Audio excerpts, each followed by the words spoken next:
Hi, ഇന്നത്തെ video വീട്ടിലെ ചെറിയൊരു പച്ചക്കറി തോട്ടത്തിനെ പറ്റിയിട്ടുള്ളതാണ്. വലുതൊന്നുമില്ല, ചെറുതാണ്. കാപ്പിച്ചെടി.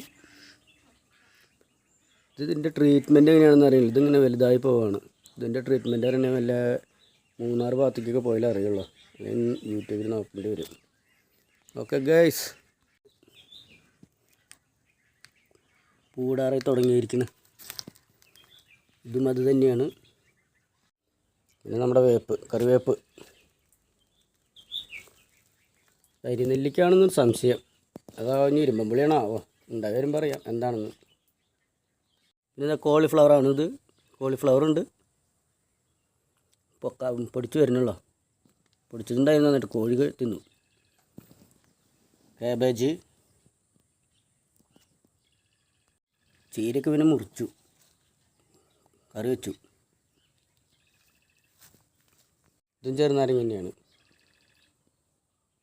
പാഷൻ ഫ്രൂട്ട് ഉണ്ടായി വരുന്നുണ്ട്. ചീരത്തൈയൊക്കെ എന്തോ, ഇവിടുത്തെ ചീരത്തൈക്ക് എന്തോ ഒരു രോഗം വന്നു. ഇനി മരുന്നടിക്കണം, നല്ല ശരിയാവുള്ളൂ. ഇത് പിന്നെ നമ്മുടെ കടലാസ മുളക്, വെള്ള ഉറുമ്പ് വരുന്നുണ്ട്, മരുന്നടിക്കണമെന്ന്. അത് തന്നെ ഇതും. പിന്നെ ഓമത്തൈയാണ്, വലുതുണ്ടായിരുന്നു, അതൊക്കെ ഒടിഞ്ഞു വീണു കാറ്റായിട്ട്. ഇപ്പോൾ പുതിയതായിട്ട് ഉണ്ടായിട്ട് വരുന്നുണ്ട്, ഉണ്ടായി വരുന്നുണ്ട്. വേറെ പടർത്തണം. ഇന്ന് പിടിപ്പത് പണിയാണ് ഇതൊക്കെ ചെയ്യണമെന്ന്. ഗൈസ്, ഇതാണ് നമ്മുടെ വീട്ടിലത്തെ ഹൈലൈറ്റ് സാധനം, പയർ. നീളൻ പയർ, ഏകദേശം ഒരു 2 അടിയോളം നീളം വരും ഇത്.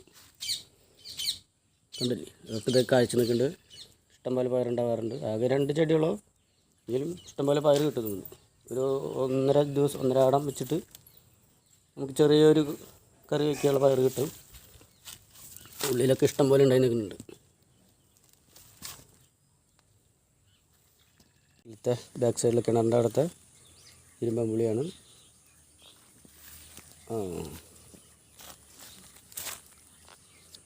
ഇത് പൂട്ട് തുടങ്ങി ഉണ്ടായിക്കൊണ്ടിരിക്കണം. പൂട്ടുണ്ട്. ഇപ്പോൾ ഇതും അടുത്ത ആഴ്ചയിലേക്ക് കുറച്ചുണ്ടാവും. 2 എണ്ണം ഉണ്ടായിട്ടുണ്ട്, വലുതായി വരുന്നുള്ളൂ. പിന്നെ വഴുതനങ്ങ പൂട്ട് തുടങ്ങി. ഇത് വലുതായതായിരുന്നു, പെട്ടെന്ന് തന്നെ എന്തോ രോഗം വന്ന് അത് പോയി. ഇത് വീണ്ടും ഉണ്ടായിട്ട് വരുന്നുണ്ട്. ഈ വഴുതനങ്ങ മേലെ അത് പൂട്ടിട്ടുണ്ട്, ഉണ്ടായി വരുന്നത്. അടുത്ത ആഴ്ചയിലേക്ക് റെഡിയായിരിക്കും. ഇത് കുറച്ച് പയറും തൈയാണ്, സാധാ പയർ, നീളം പയറല്ല, കുറ്റിപ്പയർ. നമ്മുടെ ചാമ്പ. ചെറുനാരങ്ങയാണ് പുഴുക്കേട് സംഭവിച്ചു. കഴിഞ്ഞ കൊല്ലമൊക്കെ ഉണ്ടായിട്ടുണ്ടായിരുന്നു, കൊല്ലം ഉണ്ടായില്ല. അപ്പം മരുന്നൊക്കെ അടിച്ച് ശരിയാക്കി കൊണ്ടിരുന്നു. കോവയ്ക്ക പൂട്ടു.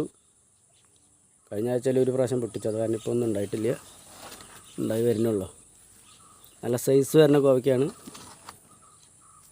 ഓക്കെ ഗൈസ്,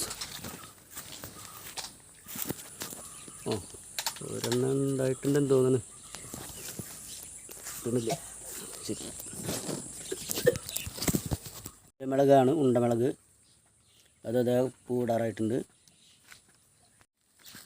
ഇത് വെണ്ടയ്ക്ക ഉണ്ടായിരുന്നു, പൊട്ടിച്ചു. സൺഡേ അല്ലേ, അപ്പോൾ സാമ്പാർ വയ്ക്കാൻ തിരിച്ച് പൊട്ടിച്ചു. പിന്നെ ചെറുതായിട്ട് ഉണ്ടായി വരുന്നുള്ളൂ. ഇത് നമ്മുടെ തക്കാളി ഉണ്ടായി തുടങ്ങിയിരിക്കുന്നത്. തക്കാളി പൂവിട്ടിട്ടൊക്കെയുണ്ട്, കുറച്ച് ആയി പൂവിട്ടുണ്ട്. 2 ആഴ്ച കഴിയുമ്പോഴേക്കും തക്കാളികൾ വലുതായി തുടങ്ങും. ഇതൊക്കെ വലിയ ചെടികളായി വരുന്നുള്ളൂ, ചെറുതായിട്ട് മുളച്ച് വലുതാവണുള്ളൂ. ഒരു നേന്ത്രവാഴയാണ് ഉണ്ടായി തുടങ്ങിയിരിക്കുന്നത്. അടുത്ത കൊല്ലം ഓണത്തിന് റെഡി ആവുമെന്ന് വിചാരിക്കുന്നത്. പിന്നെ ഇരുമ്പമ്പുളി കായ്ക്കാറായി തുടങ്ങിയിരിക്കുന്നത്. പ്ലവാണ് ഗൈസ്. ചക്കയൊക്കെ ഉണ്ടായി തുടങ്ങിയിട്ടുണ്ട്. ഇത്രയ്ക്ക് ആയിട്ടുണ്ട് ചക്ക. പിന്നൊരു റോബസ്റ്റ് വാഴയാണ്, കൊലയ്ക്കാറായി തുടങ്ങിയിരിക്കുന്നു. ഗൈസ്, ഇതൊക്കെയാണ് ഇന്നത്തെ നമ്മുടെ ചെറിയൊരു വീഡിയോ. ഇഷ്ടപ്പെട്ടെങ്കിൽ ലൈക്ക് അടിക്കണം, സബ്സ്ക്രൈബ് ചെയ്യണം. Okay, thank you.